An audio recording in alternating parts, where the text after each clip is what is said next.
Las obras de Dios y los siete remanentes. Es el contenido que tenemos hoy. Es un contenido, no voy a decir que sea breve, pero sí es un contenido pues que vamos a dar de una forma sencilla.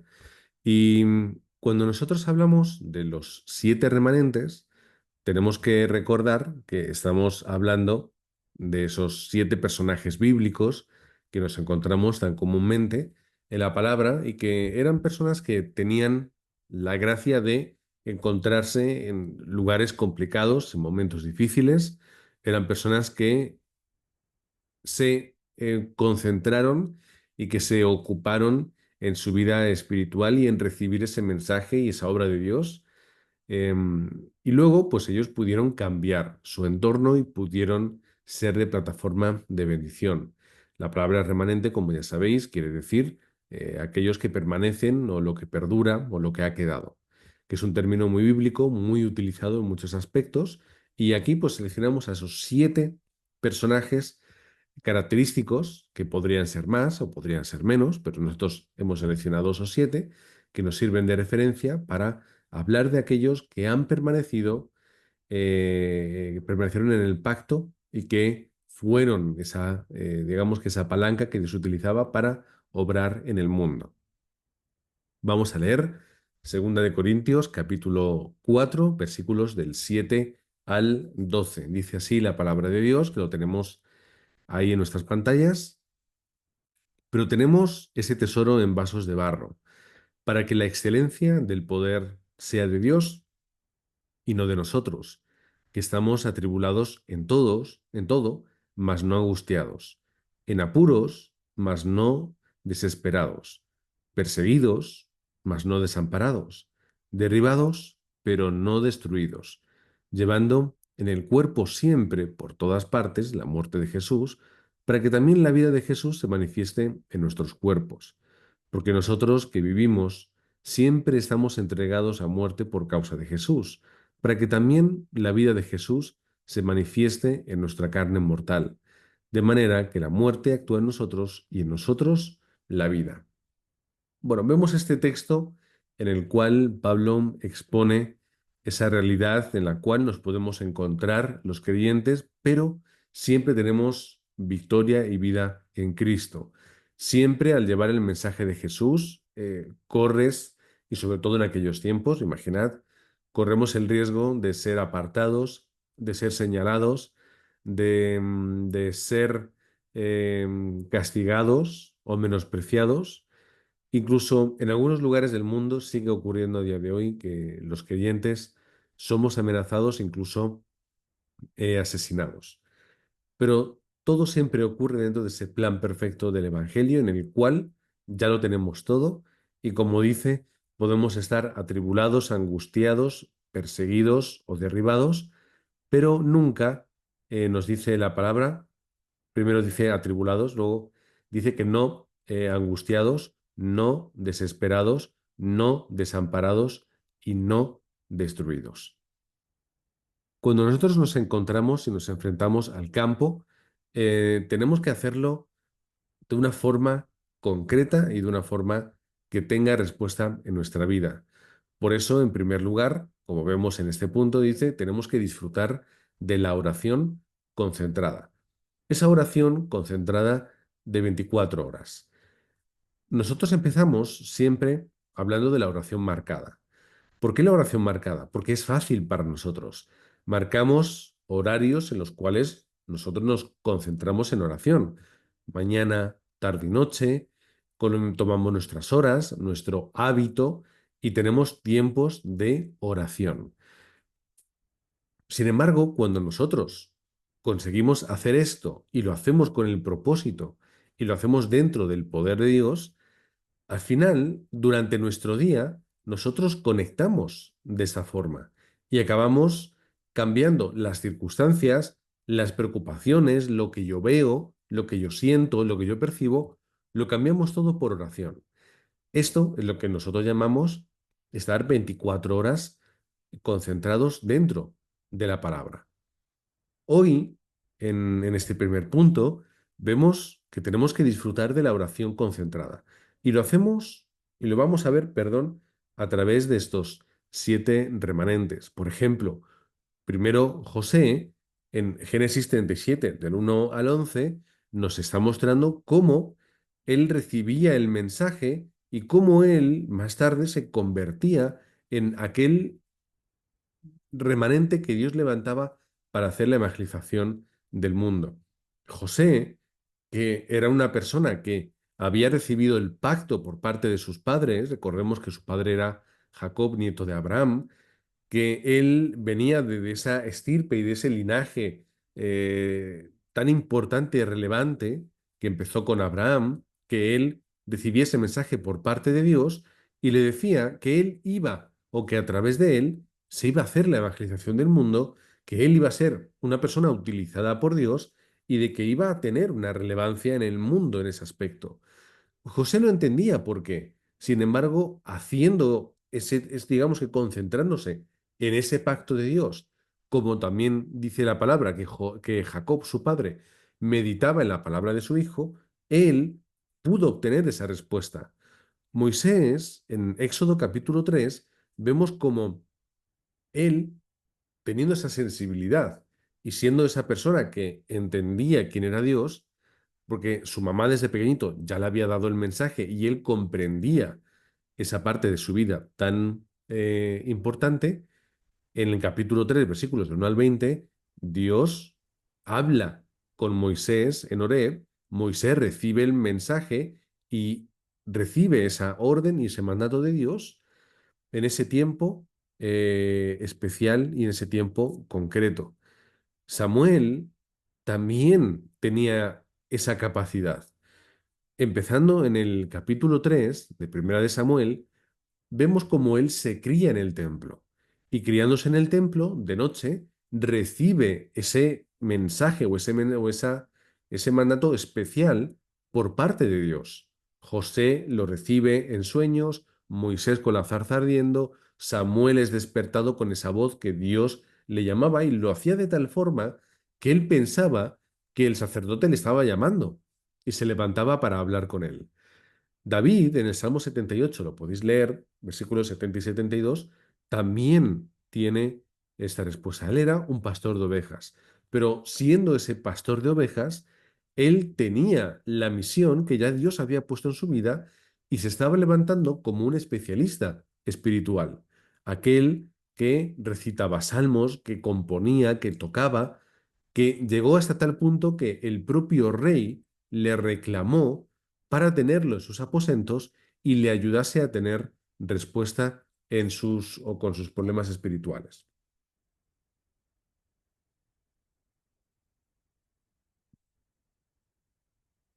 Eliseo, otro de los 7 remanentes, en Segunda de Reyes 2, del 9 al 11, en un momento crucial en su vida, Elías, que era su maestro, le dice, bueno, yo tengo que ir a hacer algo, pero tú quédate en tal sitio, tú quédate aquí, tú quédate en no sé dónde. Y él no quería quedarse en ningún sitio. No, yo iré contigo a cualquier sitio, hasta que al final Elías le dice, bueno, pídeme lo que tú quieras y yo te lo daré, de alguna forma.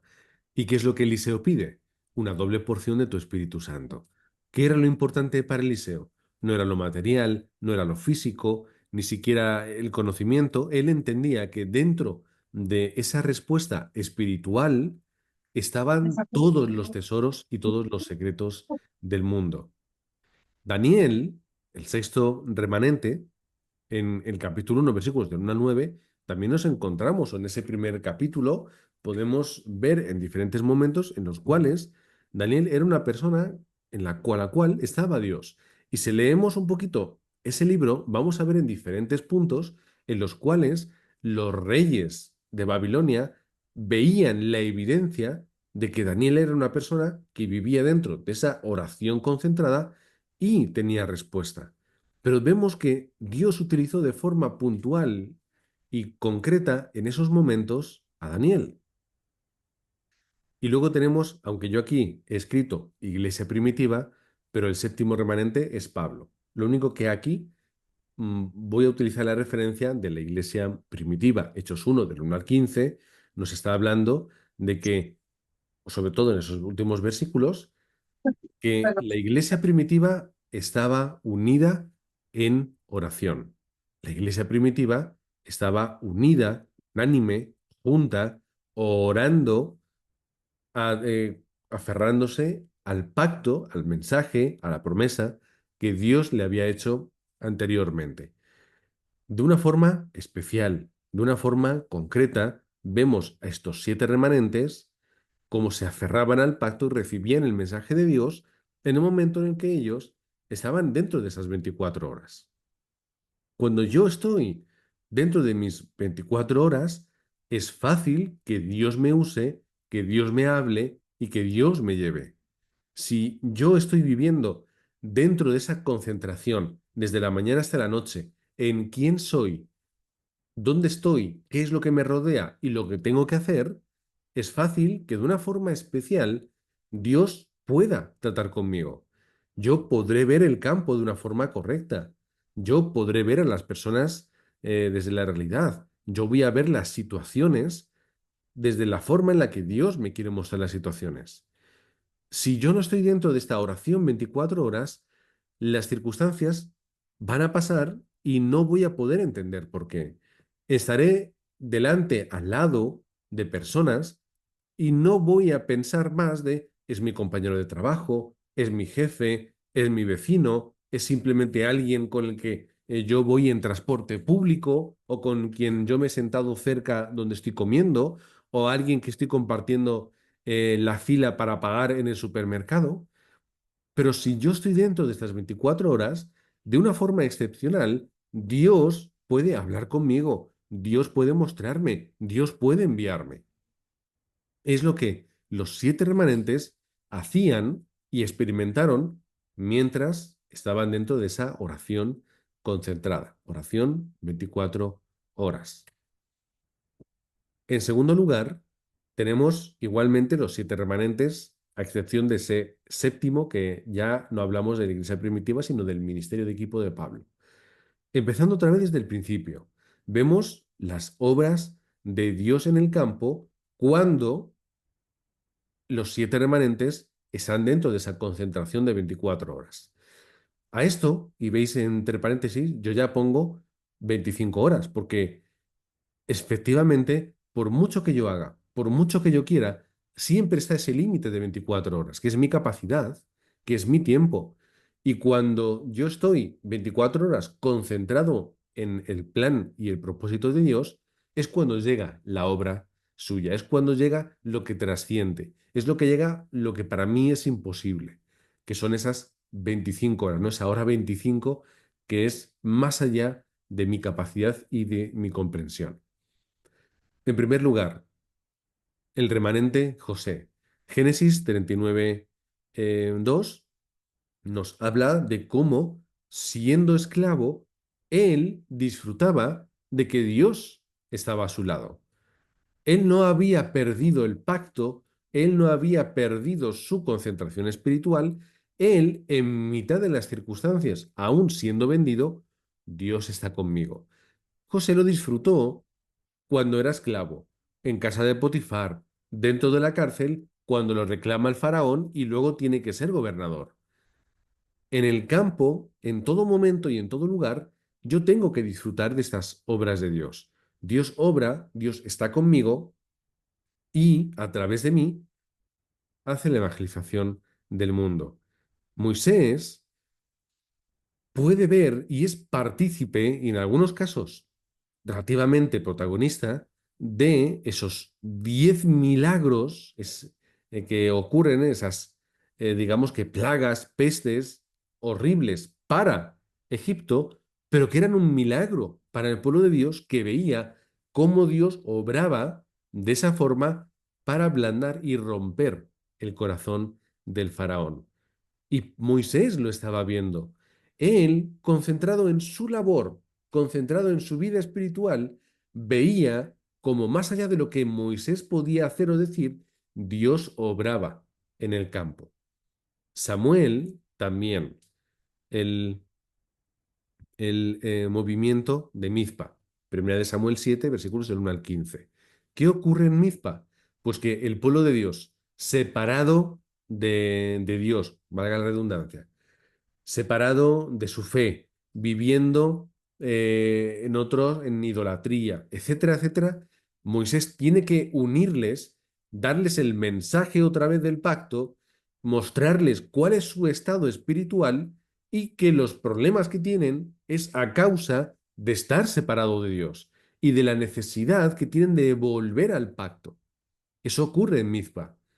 Y Samuel, que era una persona simple, es decir, simplemente una persona, es utilizada por Dios y como él vivía desde pequeñito en el templo, aferrándose al pacto, orando en esa concentración 24 horas, veía como Dios le utilizaba de una forma mucho más grande que él podía llegar a imaginar. David, de igual forma, Dios levanta a David para que pueda hacer esas obras que nadie más podía hacer. Él estaba concentrado con sus ovejas, con sus salmos, con su música, creando estos salmos preciosos que eran oración, que eran mensajes fantásticos que había en su corazón porque era ese especialista espiritual. Y cuando Dios le llama para luchar contra Goliat, era para hacer algo que nadie podía hacer. ¿Quién podía vencer a ese gigante, a ese soldado enorme que te estaba durante días riéndose, insultando y blasfemando contra Dios?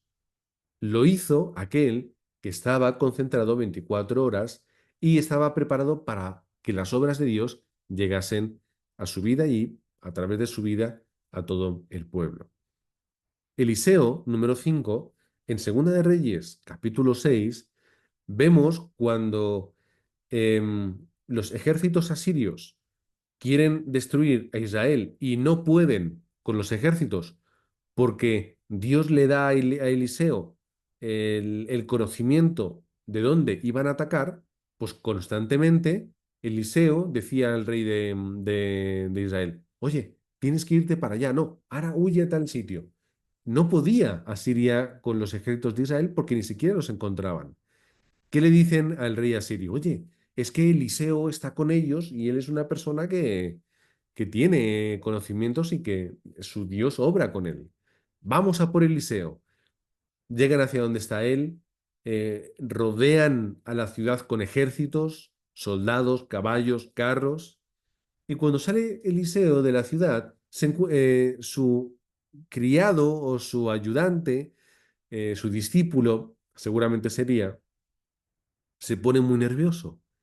Eliseo dice, por favor, Señor, que este discípulo pueda ver la realidad espiritual que nos rodea. Y ahí es cuando Dios le da la capacidad para ver esos carros de fuego que hay a su alrededor. No había problema. Aparentemente, con nuestros ojos físicos, sí es un desastre, sí es un problema.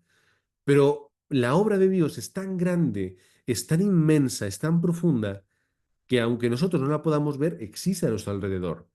Y esos ejércitos de carros de fuego estaban alrededor de Eliseo y de su discípulo. No había nada que temer. Dios estaba obrando en la vida de Eliseo. Daniel también, capítulo 2, un poco en general, lo he abierto ese capítulo porque es el tiempo en el que Daniel, que sí podría ser un remanente capacitado humanamente, hizo algo que nadie más podía hacer, que era darle sentido y revelar los sueños y el significado de los sueños que tenía el rey.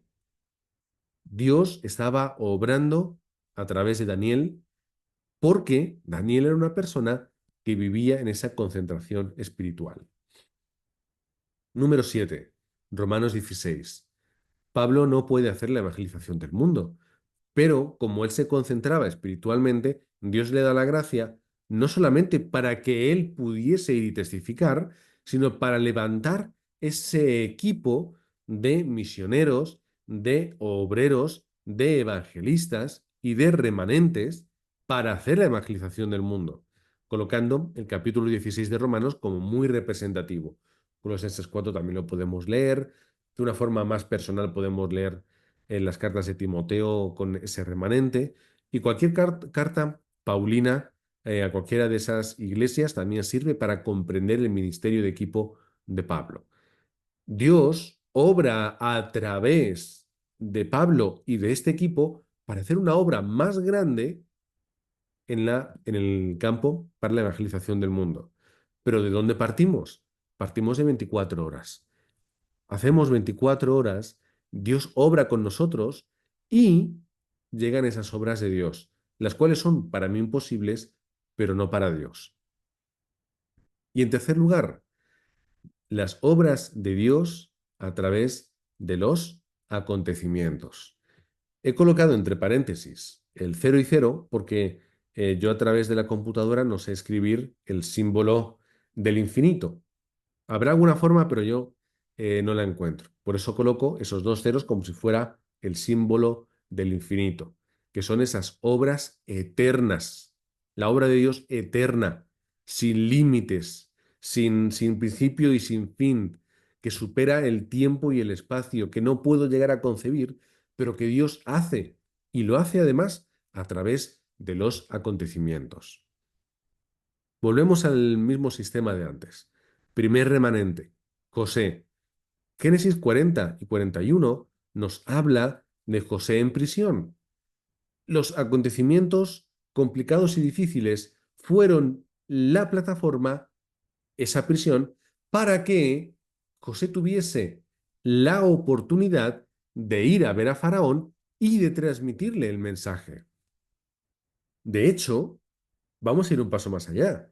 El hecho de que hubiese hambruna en aquella región, en aquel tiempo, fue la plataforma que Dios utilizó para que el faraón buscase a alguien que le ayudase y ahí utilizara a José para darle la respuesta. Esto es lo que significa en tus sueños, esto es lo que tienes que hacer para solventar el problema. Y ocurrió de esa forma. Los problemas, como dice luego José en el capítulo 45, creo, como dice José a sus hermanos, vosotros no me trajisteis aquí, no me vendisteis como esclavo, no fue vuestra culpa. Es que Dios lo permitió para preservación de su pueblo. Si no hubiera sido por eso, humanamente pensaríamos y acertaríamos en que lo más normal y plausible era que el pueblo de Dios muriese por falta de hambre o por no poder subsistir. Pero Dios envió a José para guardar a su pueblo, darle ese alimento físico, darles también la capacidad para ser luz en el mayor lugar y en el mayor país que había y civilización de aquel lugar. Vamos rápido. Moisés, Éxodo 12. ¿Qué ocurre en Éxodo 12? La Pascua. ¿Cómo es posible que eso ocurra? No tenía sentido.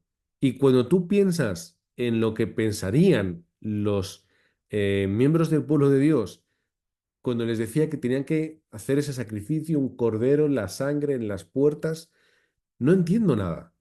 Pero era la obra de Dios a través del acontecimiento. El endurecimiento del corazón del faraón y ese tiempo de esclavitud permite al pueblo comprender la Pascua, que es la referencia a lo que iba a ocurrir con Jesucristo tiempo después. Luego llegan las otras dos festividades principales, el Pentecostés, la experiencia del poder de Dios, y la cosecha, el respaldo del trono celestial hacia su pueblo. Samuel, en este texto, 1 Samuel 16, del 1 al 3, en aquel momento Dios le dice a Samuel, tienes que ungir a David. ¿Por qué tengo que ungir a David? ¿Por qué otro? Si ya me hiciste levantar a Saúl, ¿por qué ahora tengo que levantar a David? De hecho, si él hubiese ido y hubiese dicho, voy a ungir a un nuevo rey, hubiese habido problemas, hubiese habido muertes, etcétera, etcétera. Era un mandato complejo y delicado que Dios le pidió a, a su profeta Samuel. Pero Samuel lo hizo y a través de los acontecimientos y las circunstancias, Dios obra para poder levantar a David como el rey que necesitaba Israel. David, a su tiempo, punto número 4, en Primera de Crónicas 29 vemos un poquito esa referencia, pero entendemos el corazón de David. David quería levantar el templo de Dios. ¿Había problemas y circunstancias? Sí, había dificultades. Pero ¿qué era lo importante para David? Entendía que levantando el templo, el pueblo iba a dar culto y dando culto iba a haber respuesta. David, que pasó por tantos problemas, experimentó la obra de Dios. David, que tuvo que enfrentarse a guerras, enfrentarse a la persecución de Saúl y un largo etcétera, utilizó todos los acontecimientos para obtener la respuesta que Dios tenía preparada para él. 5. Eliseo. Segunda de Reyes 6, del 15 al 16. Nos vamos a parar un poquito más en ese movimiento de Dotán, en el lugar donde los asirios estaban sitiando, estaban rodeando la ciudad para acabar con Eliseo. ¿Qué ocurre? Dios le quita la visión a todos. Eliseo los lleva delante del propio rey y delante del rey, él dice el rey, oye, no sé, Eliseo, ¿qué hacemos? ¿Los matamos o no? A todo el ejército. Y Eliseo dice con tanta tranquilidad, no, hombre, eso no es lo suyo. Vamos a darles un poco de comida y de agua y que se vayan a su casa. La victoria sin pelear, la victoria sin tener que tomar un cuchillo con nuestras manos, no es la única vez que ocurre, pero es un ejemplo más. Dios estaba con Eliseo y no iba a permitir que nada pudiese pasar por encima de él. Daniel, capítulo 6, versículos 22 al 20. Caído o entregado al foso de los leones. Al día siguiente, no ocurre nada. Un ángel del Señor cuida de Daniel y cierra la boca de los leones. ¿Por qué ocurre esto? Porque había una obra de Dios más grande, imposible para hacer por parte de Daniel, que Dios tenía en en su sabiduría realizar. Había un propósito y Dios obra conforme a ese propósito. ¿Dónde parte todo? Daniel era alguien que, en el propio capítulo 6 dice que tenía por costumbre orar 3 veces al día. Era una persona que estaba constantemente en esa oración continua, 24 horas. Era alguien que veía la obra de Dios y luego cambiaba a través de estos acontecimientos la vida del pueblo. A través de los acontecimientos Dios hace una obra y un poder absolutos inigualables que cambian absolutamente el tiempo, cambian a las personas, a las civilizaciones y cambia la historia. Pablo, Hechos 27-24. ¿Cuál era el propósito de Dios? Tienes que ir a Roma. Tienes que hablar con el César. Tienes que hacer la labor ahí. Es lo que estaba en el corazón de Pablo y es lo que sucede luego después. No hay nada que pueda parar la obra de Dios. Y terminando llegando al final del libro de los Hechos, Pablo estaba en un hogar custodiado por guardias, hablándole a todos acerca de la obra de Jesucristo. Llegaban de las sinagogas principales de los judíos, personas relevantes, y Pablo les transmitía el Evangelio de Jesús. Tenemos como conclusión que ver las respuestas mediante esa oración de 24 horas. La obra de Dios, las 25 horas llegarán y Dios obrará en nuestra vida. Y luego, a través de acontecimientos, Dios va a cambiarlo todo.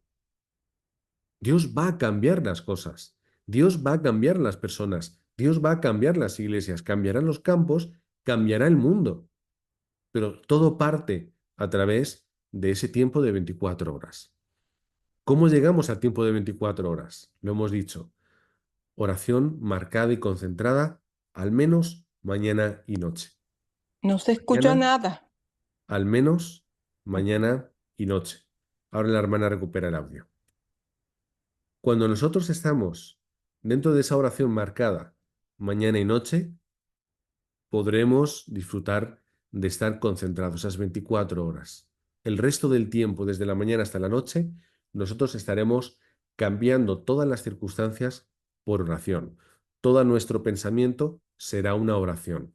Y así Dios podrá obrar.